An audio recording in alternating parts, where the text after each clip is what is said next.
Se tem uma coisa que o desejo me ensinou, é que ele nunca foi sobre coerência.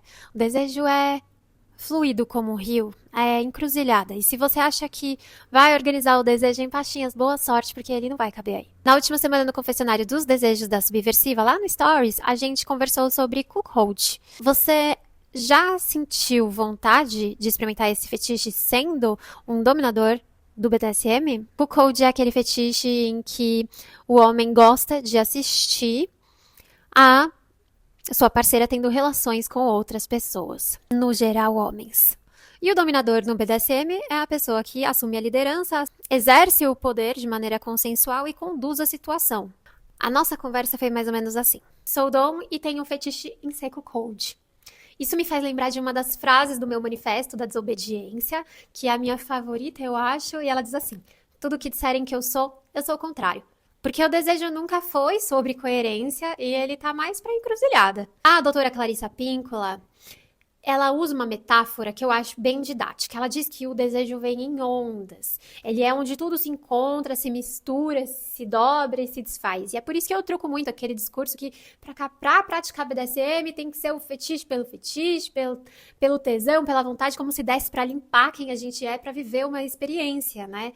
Então, não se pode apagar uma existência mesmo na despersonificação. E eu fico muito feliz com isso, porque não somos coisas, né? E aí fica aqui até uma resposta para os casais, né, que tem bastante tempo juntos, que é, ai, o desejo, como lidar, ele vai cessar. Na verdade, ele desce, sobe, se ausenta temporariamente, descansa, dá pausas, faz passeios e ele volta diferente, como se ele tivesse aprendido coisas novas nas suas aventuras. Ele precisa de manutenção, ele aprende outras maneiras de manifestação. Isso desmonta o que a sociedade moderna adora fazer, que é transformar práticas em identidades fixas. Então, sim, senhor, você pode sim querer o que você quer. E aí veio o meu amigo Dom, que sempre contribui com a Subversiva trazendo os seus pensamentos e disse o seguinte: tá, mas apesar de eu concordar com meu conterrâneo Raul, que diz faz o que tu queres, pois é tudo da lei, eu acho que uma coisa é uma pessoa ser fetichista e ter uma coleção de fetiches, e outra é ela fazer parte de um meio onde o ser cuckold não existe. Portanto, com todo o respeito que eu tenho sobre a sua visão libertária, não coloca na cabeça de quem tem tesão em ser corno que ele pode emprestar a sua dominada para satisfazer o fetiche dele e criar uma zona no BDSM. Além de confundir regras absolutas, as quais a ideia de posse é totalmente quebrada, ainda que seja tudo por consenso, o BDSM tem regramentos rígidos, até para não transformar o meio acessível para abusadores que irão fazer a festa, convencendo submissas novatas que elas teriam de entrar nesse fetiche, mesmo quando elas não são disso. Mas sim, faz o que tu queres, pois é tudo da lei, desde que você saiba exatamente qual lei rege esse território. No BDSM, essa lei tem nome: são, seguro e consensual. O fato de alguém ter fetiche em cuckold ou em qualquer outro não dá a essa pessoa o direito de empurrar o seu desejo passando do limite do outro, mesmo quando ele é top, mesmo quando ele é dominador. Enquanto alguns dizem que ser cuckold não é a mesma coisa que ser dom, outros dizem que sim, que você pode exercer o poder dentro de uma dinâmica de cuckold também. Então esse é um assunto que gera controvérsias. De qualquer forma, o fetiche de um nunca pode ser negociado às custas da autonomia e dos limites do outro. Mas isso não é só sobre cuckold, isso é sobre conduta ética. Então, a parte submissa não tem que se submeter a qualquer prática que não seja pela sua legítima vontade. Por isso que a gente discute tanto sobre consentimento aqui. Porque por mais que existam regras absolutas e rígidas dentro dessa estrutura, quem de fato ela protege é o que eu me pergunto. O DSM não era para ser uma zona franca de abuso travestido de liberdade. Muito disso a gente sabe que ainda está no discurso, que a gente está aprendendo a colocar o consentimento em prática. Então as diretrizes de segurança, elas existem justamente para proteger quem joga nesse campo. E especialmente proteger os bottoms e as pessoas novatas, de não caírem na mão de quem não sabe a diferença entre desejo e direito, de quem acredita que existe horizontalidade numa negociação e, portanto, diz que o consentimento ou é sim ou é não. O DSM não é sobre poder absoluto, ele é sobre gestão erótica e ritualizada do poder. Pilar do BDSM é que todo poder é simbólico, consensual, negociado e pode ser interrompido a qualquer momento. Logo, quem domina não detém o poder essencial do outro. Apenas gere, dentro de uma cena ou de uma dinâmica relacional, um conjunto de acordos performativos. Especialmente porque o sentido que eu dou a poder pode e tem todo o direito de ser diferente do sentido que você dá. E principalmente dentro das práticas fetichistas. Um pode considerar que o cuckold é uma coisa e o outro vê outra coisa. Então é um desrespeito à individualidade, à subjetividade de cada pessoa dizer o que cada prática significa. Ainda que exista um significado simbólico, a gente vai elaborar de acordo com quem a gente é. Como Foucault explica na História da Sexualidade, o desejo não revela quem você é. E é uma produção social e cultural que atravessa a sua subjetividade. A lógica que associa ser dominador a um modelo fixo de masculinidade, potência, invulnerabilidade, controle absoluto é um efeito discursivo e não uma verdade sobre os sujeitos. Agora, se o que legitima o BDSM é um conceito de poder definido pela cultura e pela sociedade, então ele é excludente, porque não respeita as individualidades, sim performances de papéis fixos. Bom, nesse debate, simultaneamente chega uma mensagem assim: nossa, eu sou mais pra submissa. Se o dom mandar eu ficar com o outro, vai ser lido por mim como uma tortura das piores. Dominação não é convencer o outro pra fazer o que só você quer. Você pode treinar técnicas de persuadir, seduzir e fazer isso de uma maneira muito transparente e comunicada. E aí sim a condução vai acontecendo para a realização dos desejos de ambas as partes. Mas isso não pode ser feito de maneira leviana. O que vai acontecer é exatamente aquilo que a parte submissa consentir.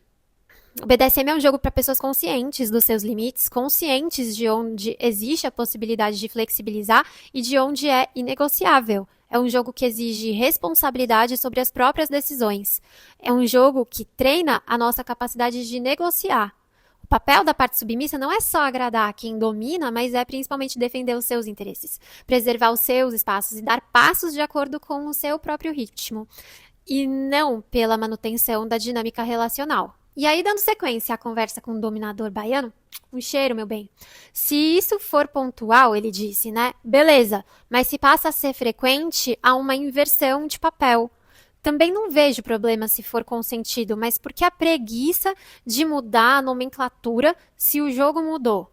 Se uma parte decidiu ser submissa e a outra dominante, é só mudar o contrato. A minha resistência é só na questão de não se quebrar um conjunto de coisas que sobreviveu desde a Idade Média e funciona para quem? Para suprir fetichismo livre que pode ser praticado sem rótulos por qualquer um nas suas relações livres. Não passa a chamar todo mundo de kink ou fetichista e mata as tribos, né? A subversão tem limite. KKK. Ele finaliza a mensagem, onde termina a subversão e começa a descaracterização. As palavras são importantes. Elas têm um peso simbólico, cultural, um contexto histórico. E o BDSM não é um fetiche, ele é uma estrutura, é uma cultura, uma filosofia, uma comunidade que desenvolveu códigos, protocolos e sistemas, exatamente para proteger quem joga nesse campo e para diferenciar desejo de abuso, fantasia de desinformação.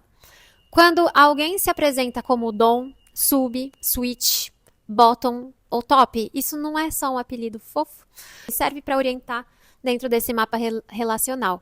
E sim, é um marcador de pertencimento a uma cultura que, como você disse, sobrevive desde a Idade Média, resistindo, se protegendo e se organizando. E eu concordo, se tudo vira tudo, se qualquer cena vira BDSM, se qualquer relação vira DS, a gente corre sim o risco de esvaziar as comunidades. E junto disso, perde-se uma coisa fundamental, a clareza dos limites, dos papéis, dos acordos e da ética que sustenta essa cultura. E aqui vem a encruzilhada que eu nunca deixo passar. O desejo nunca foi estável. O desejo é por natureza contraditório, mutável, rizomático, atravessado por tensões. A própria existência do switch já é uma ruptura na ideia de papéis fixos. Então, a própria filosofia do BDSM já é, por definição, uma prática de subversão. Então, onde exatamente colocamos o limite da subversão que pode e da subversão que não pode? Além disso, ao longo da história, o movimento esperado é a intervenção nas estruturas originais de qualquer ordem. Formas de se relacionar, formas de habitar, formas de trabalhar, de cultuar deuses, de se relacionar com a natureza, tudo isso não resiste às transformações que o tempo provoca na sociedade. O saber muda, a ética muda. E a gente pode ver isso acontecendo mesmo dentro da história do BDSM ao longo dos séculos. Então a gente começa a entrar em contato com essas práticas sadomasoquistas e rituais religiosos na antiguidade, né? As práticas eróticas envolvendo dor, dominação, êxtase, eram maneiras de cultuar deuses.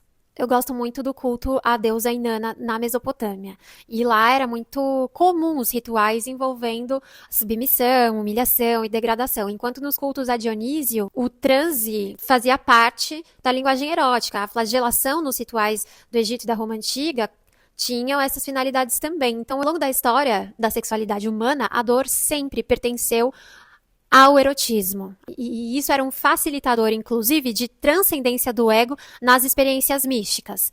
Já na Idade Média, a gente traz os valores cristãos, práticas de autocontrole, de punição, de penitência, né? A gente tem uma ruptura significativa em que o sagrado é separado do erotismo. Quem retoma essas práticas antigas que ganham uma nova cara com novos acessórios e com outro significado, depois da Idade Média, é o Marquês de Sade.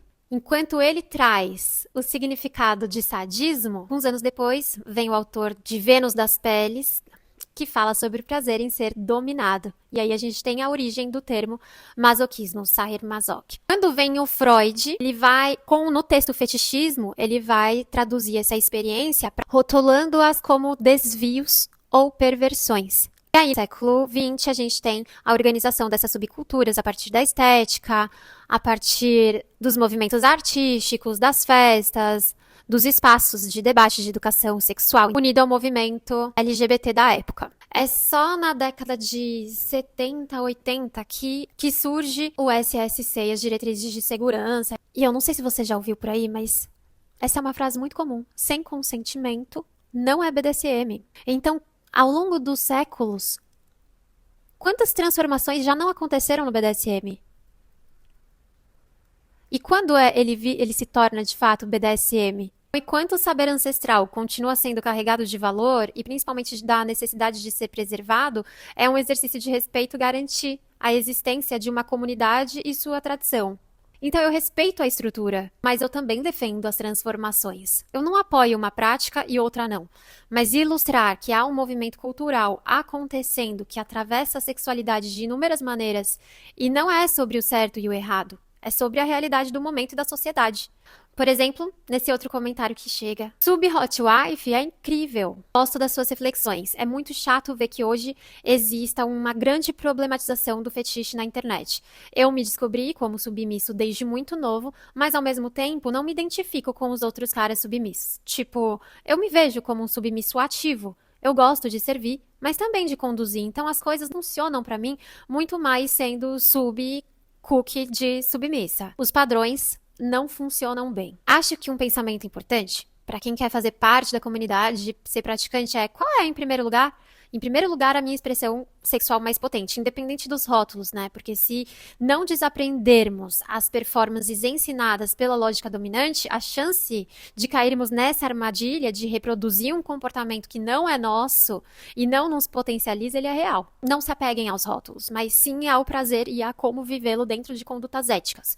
Eu gosto de repetir bastante isso, né? Uma vez que em muitos lugares e dependendo da ótica, as nossas práticas podem ser bem distorcidas, né? Eu sou especialmente fã do que, dentro da sexualidade dissidente, é conhecido por SSC, porque a gente consegue encontrar um norte a partir da tradução das palavras são, seguro e consensual. As diretrizes de segurança de práticas chamadas fetichistas, mas que na verdade são expressões de prazer, linguagem erótica e dinâmicas de relacionamento tão legítimas quanto qualquer outra forma convencional. O termo SSC surgiu pela primeira vez na década de 80 em Chicago e Nova York e se popularizou a partir dos pequenos grupos gays que, além de praticantes de sadomasoquismo, eram ativistas e produtores de educação sexual. A proposta era de organização das práticas que fossem feitas com o máximo de ética e responsabilidade possível para tentar garantir a segurança de todos os participantes. O SSC é um bom exemplo de como as transformações ao longo do tempo também podem ser bem proveitosas. É uma diretriz de segurança que prioriza muito além de um estado de consciência sóbrio, mas um estado de consciência lúcido, cuidadoso, respeitoso, responsável com os próprios limites e com os limites do outro, e por isso ele tem que ser consciente. Antes de tomar uma decisão e fechar um acordo, a gente precisa entender de onde vem o desejo. Conhecer qual é a sua motivação, ter consciência das consequências para nós e para os envolvidos. Quando a consciência muda, o desejo se transforma e os acordos acompanham o movimento, né, pedindo ajustes. Então, o consentimento não é permanente e, por isso, pode e deve ser sempre revisado. E isso diz respeito, inclusive, aos movimentos culturais.